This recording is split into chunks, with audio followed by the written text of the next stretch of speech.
Welcome to Mastermind Education online classes. Today we will discuss about the Unit 3 Social Structure and Social Function. ഇന്ന് നമ്മൾ ചർച്ച ചെയ്യുന്നത് introduction two sociology block 2-ലെ മൂന്നാമത്തെ ചാപ്റ്ററിൻ്റെ continuation ആയിട്ടുള്ള social structure എന്ന് പറയുന്ന പാഠഭാഗത്തിലെ പ്രധാനപ്പെട്ട ഒരു ആശയത്തെക്കുറിച്ചാണ് ചർച്ച ചെയ്യാൻ ഉദ്ദേശിക്കുന്നത്. സോഷ്യൽ സ്ട്രക്ചർ എന്ന് പറഞ്ഞാൽ സാമൂഹിക ഘടന എന്നാണ് അർത്ഥമാക്കുന്നത്. അഥവാ സമൂഹത്തിൽ ഒരു പ്രത്യേകമായ ഘടന ഉണ്ടായിരിക്കണം. ആ ഘടനയുടെ അടിസ്ഥാനത്തിലാണ് സമൂഹം നിലനിൽക്കുന്നത്. ഇതേപോലെ നമ്മളൊരു വീട് നിർമ്മിക്കുകയാണെങ്കിൽ അതിനൊരു സ്ട്രക്ചർ നിർബന്ധമാണ്. ആദ്യം പ്ലാനിങ് ഉണ്ടായിരിക്കണം. പ്ലാനിങ്ങിലൂടെ വിവിധ തരം സ്ട്രക്ചറുകൾ നമ്മൾ നിർമ്മിക്കേണ്ടതുണ്ട്. ഇതേപോലെ സമൂഹത്തെ നിർമ്മിക്കപ്പെടേണ്ടിടത്ത് ചില സ്ട്രക്ചറുകൾ, സാമൂഹ്യ വ്യവസ്ഥ ഉണ്ടായിരിക്കണമെന്നാണ് സോഷ്യോളജിസ്റ്റുകൾ പറയുന്നത്. അതിൽ പ്രധാനമായിട്ടും ഹെർബർട്ട് സ്പെൻസർ ആണ് ഒരാശയം കൊണ്ടുവന്നിട്ടുള്ളത്.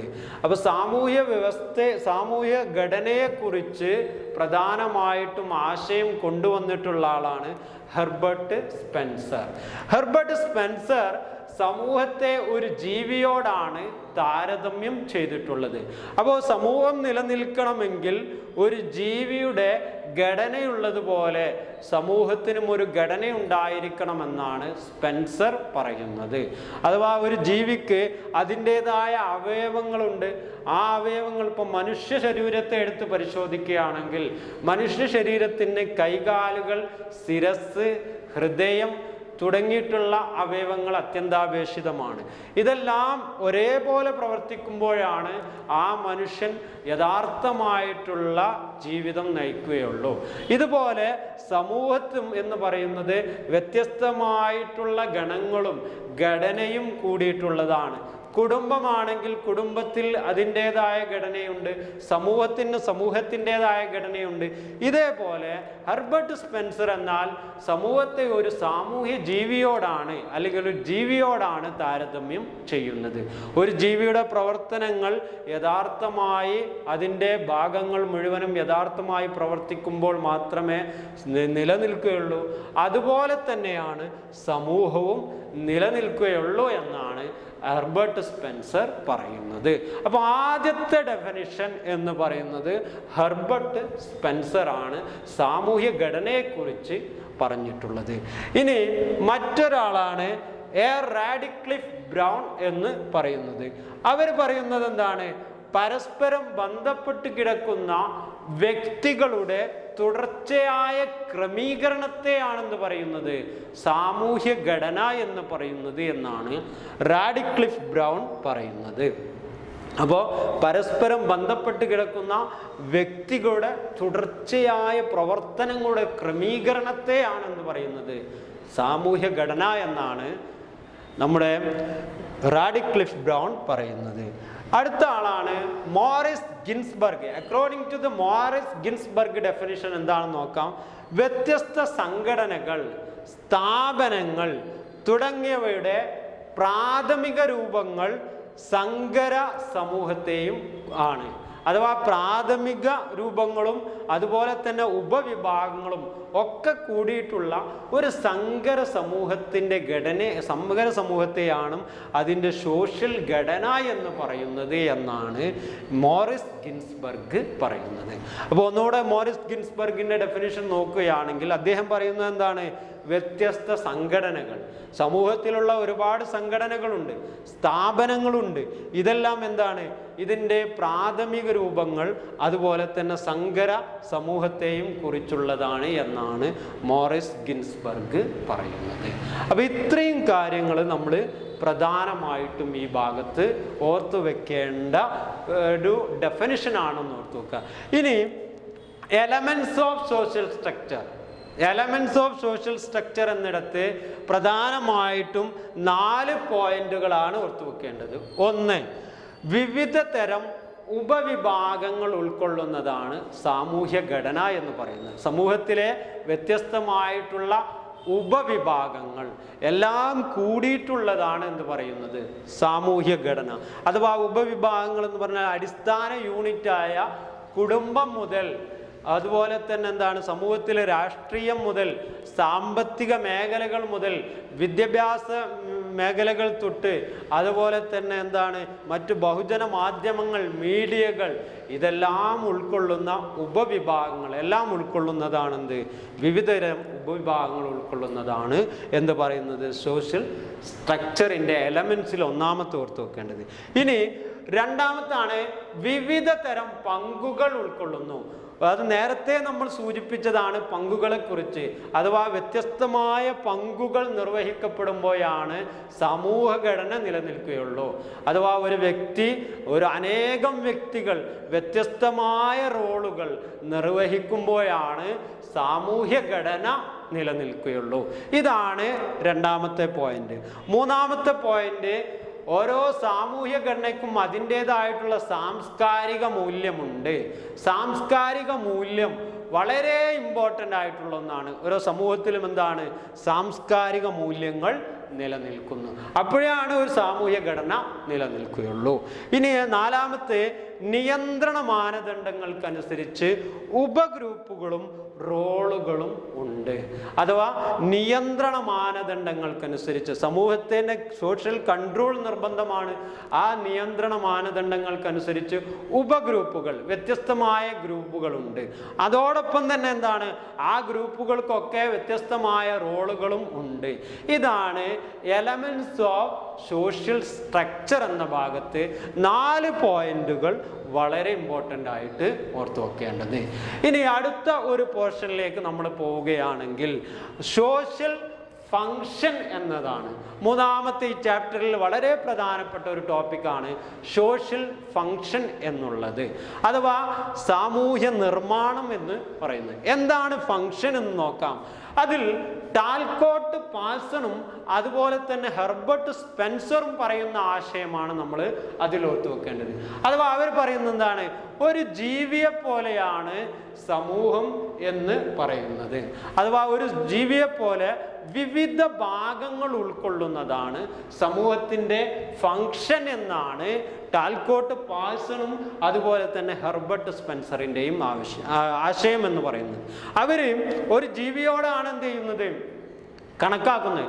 ഒരു ജീവി എങ്ങനെയാണോ ആ ജീവിയുടെ പ്രവർത്തനങ്ങൾ, നേരത്തെ നമ്മൾ പറഞ്ഞതുപോലെ അവയുടെ ഭാഗങ്ങൾ എങ്ങനെയാണോ ഫങ്ഷൻ ചെയ്യുന്നത്, ഇതുപോലെയാണ് സമൂഹത്തിൻ്റെയും ഭാഗങ്ങൾ ഫങ്ഷൻ ചെയ്യുന്നത് എന്നാണ് ടാൽക്കോട്ട് പാഴ്സണും ഹെർബർട്ട് സ്പെൻസറും പറയുന്നത്. അപ്പോൾ ഒരു ജീവി അതിൻ്റെ ഫങ്ഷനിൽ അല്ലെങ്കിൽ അതിൻ്റെ ശരീരഭാഗങ്ങളിൽ എന്തെങ്കിലും സംഭവിച്ചു കഴിഞ്ഞാൽ അതിൻ്റെ ഫങ്ഷൻ മൊത്തം തകരാറിലാകും. ഇതേപോലെ സമൂഹത്തിൻ്റെ ഫങ്ഷനിൽ എന്തെങ്കിലും വീഴ്ച പറ്റിയാൽ സമൂഹം മുഴുവനായും എന്ത് ചെയ്യും, തകരാറിലാവുകയും ചെയ്യും. അതാണ് ടാൽക്കോട്ട് പാഴ്സന്റെയും ഹെർബർട്ട് സ്പെൻസറിൻ്റെയും ഒരാശയം എന്ന് പറയുന്നത്, സോഷ്യൽ ഫങ്ഷനെ കുറിച്ചുള്ള ആശയം. ഇനി മറ്റൊരു പ്രധാനപ്പെട്ട സോഷ്യോളജിസ്റ്റാണ് എമിൽ ഡുർഖെയിം എന്ന് പറയുന്നത്. അദ്ദേഹം 1895 എഴുതിയ പ്രധാനപ്പെട്ട ഒരു പുസ്തകമാണ് റൂൾസ് ഓഫ് സോഷ്യോളജിക്കൽ മെത്തേഡ് എന്ന് പറയുന്നത്. ഈ പുസ്തകത്തിൽ അദ്ദേഹം ഒരു ജീവിയോടാണ് സാമൂഹ്യ ഫങ്ഷനെ അദ്ദേഹം ഉപമിക്കുന്നത്. അഥവാ ഒരു ജീവിയോട് തന്നെയാണ്. അപ്പോൾ 3 ആളുകളും, നേരത്തെ സൂചിപ്പിച്ച ഹെർബർട്ട് സ്പെൻസറും ടാൽക്കോട്ട് പാഴ്സണും എമിലി ഡുർഖെയിമും, അവരൊക്കെ അഭിപ്രായപ്പെടുന്നത് എന്താണ്, ഒരു ജീവിയോടാണ് ഉപമിക്കുന്നത് എന്നാണ് പറയുന്നത്. അഥവാ ഒരു ജൈവിക സമാനത അല്ലെങ്കിൽ ഓർഗാനിക് സോളിഡാരിറ്റി എന്ന പേരിലാണ് ഇദ്ദേഹത്തിൻ്റെ ഈ ആശയങ്ങൾ പറയുന്നത്. ജൈവിക സമാനത എന്ന് പറയുന്നത് എന്താണ്, ഒരു ജീവി എങ്ങനെയാണോ അതിൻ്റെ ഫങ്ഷൻ ചെയ്യുന്നത് അതുപോലെ സമൂഹം എന്ത് ചെയ്യുന്നുണ്ട്, അതിൻ്റെ ഫങ്ഷൻ ചെയ്യുന്നുണ്ട് എന്നാണ് എമിൽ ഡുർഖെയിമും പറയുന്നത്. ഇനി അടുത്ത പ്രധാനപ്പെട്ട സോഷ്യോളജിസ്റ്റാണ് റോബർട്ട് കെ മെർട്ടൺ എന്ന് പറയുന്നത്. അദ്ദേഹം പറയുന്നത് നിലവിലുള്ള സംവിധാനത്തിലേക്ക് കൂട്ടിച്ചേർക്കുകയോ അല്ലെങ്കിൽ ക്രമീകരിക്കുകയോ ഉള്ളതിനെ എന്ത് ചെയ്യുന്നു? ക്രമീകരിക്കുകയോ ചെയ്യുമ്പോൾ നിരീക്ഷിക്കാൻ കഴിയുന്ന പ്രത്യാഘാതങ്ങളെയാണ് സോഷ്യൽ ഫങ്ഷൻ എന്ന് പറയുന്നത്. അപ്പോൾ റോബർട്ട് മർട്ടൺ പറയുന്ന വളരെ ഇമ്പോർട്ടൻ്റ് ആയിട്ടുള്ള ഒരു ഡെഫിനിഷനാണ് നിലവിലുള്ള സംവിധാനത്തിലേക്ക് പുതുതായി കൂട്ടിച്ചേർക്കുക, അല്ലെങ്കിൽ ആ സംവിധാനത്തെ തന്നെ ക്രമീകരിക്കുകയോ ചെയ്യുമ്പോഴുണ്ടാകുന്ന നിരീക്ഷിക്കാവുന്ന പ്രത്യാഘാതങ്ങളെയാണ് എന്ത് പറയുക? സോഷ്യൽ ഫങ്ഷൻ എന്ന് പറയുന്നത് എന്നാണ് നമ്മുടെ പ്രധാനപ്പെട്ട ഒരു സോഷ്യോളജിസ്റ്റ് ആയിട്ടുള്ള റോബർട്ട് മർട്ടൺ പറയുന്നത്. ഇനി ഇദ്ദേഹം ഈ ഒരു ഫങ്ഷണലിസം ഇദ്ദേഹം കൊണ്ടുവന്ന ഒരു ആശയമാണ്. ഫങ്ഷണലിസം എന്ന് പറയുന്നത് റോബർട്ട് മർട്ടൻ്റെ ഒരു പ്രധാനപ്പെട്ട ആശയമാണ്. അഥവാ വ്യത്യസ്ത വ്യവസ്ഥിതികൾ, ഫങ്ഷണലിസം എന്ന് പറഞ്ഞാൽ എന്താണ്? വ്യത്യസ്ത വ്യവസ്ഥിതികൾ ഒന്നിച്ചു ചേർന്ന് അത് എന്ത് ചെയ്യുന്നു? അതിനോട് യോജിക്കുന്നു എന്നാണ്, അതിൻ്റേതായിട്ടുള്ള ഒരു ഘടന ലഭിക്കുന്നു എന്നാണ് ഇദ്ദേഹം പറയുന്നത്. അഥവാ വ്യത്യസ്തമായ ഫങ്ഷനുകൾ ഒന്നിച്ചു ചേർന്ന് അതിൻ്റേതായ ഒരു ഘടന ലഭിക്കുന്നതിനെയാണ് എന്ത് പറയുക? റോബർട്ട് മർട്ടൻ്റെ ഫങ്ഷണലിസം എന്ന് പറയുന്നത്. അപ്പോൾ ഇത്രയും കാര്യങ്ങൾ നമ്മൾ ഈ ഒരു റോബർട്ട് മർട്ടൻ്റെ ഡെഫിനിഷനായിട്ട് കൂട്ടണം. ഇനി അതുപോലെ തന്നെ റോബർട്ട് മർട്ടൺ ഫങ്ഷണലിസ്റ്റ് തിയറിയെ രണ്ടായിട്ട് അദ്ദേഹം ഡിവൈഡ് ചെയ്യുന്നുണ്ട്. ഒന്ന് മാനിഫെസ്റ്റ് ഫങ്ഷൻ, രണ്ട് ലേറ്റന്റ് ഫങ്ഷൻ എന്ന് പറയുന്നത്. മാനിഫെസ്റ്റ് ഫങ്ഷൻ എന്ന് പറഞ്ഞാൽ എന്താണ്?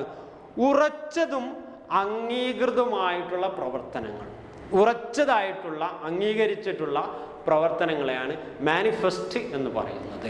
അതുപോലെ തന്നെ മറ്റൊന്നാണ് ലേറ്റന്റ് ഫങ്ഷൻ എന്ന് പറഞ്ഞാൽ തിരിച്ചറിയപ്പെടാത്തതും ഉദ്ദേശിക്കപ്പെടാത്തതും അഥവാ മറഞ്ഞതായിട്ടുള്ള കാര്യത്തെയാണ് എന്ന് പറയുക ലേറ്റന്റ് ഫങ്ഷൻ എന്ന് പറയുന്നത്. അത് ഒരിക്കലും എന്ത് ചെയ്യില്ല, നമുക്ക് കാണാൻ പറ്റാത്തതാണ്.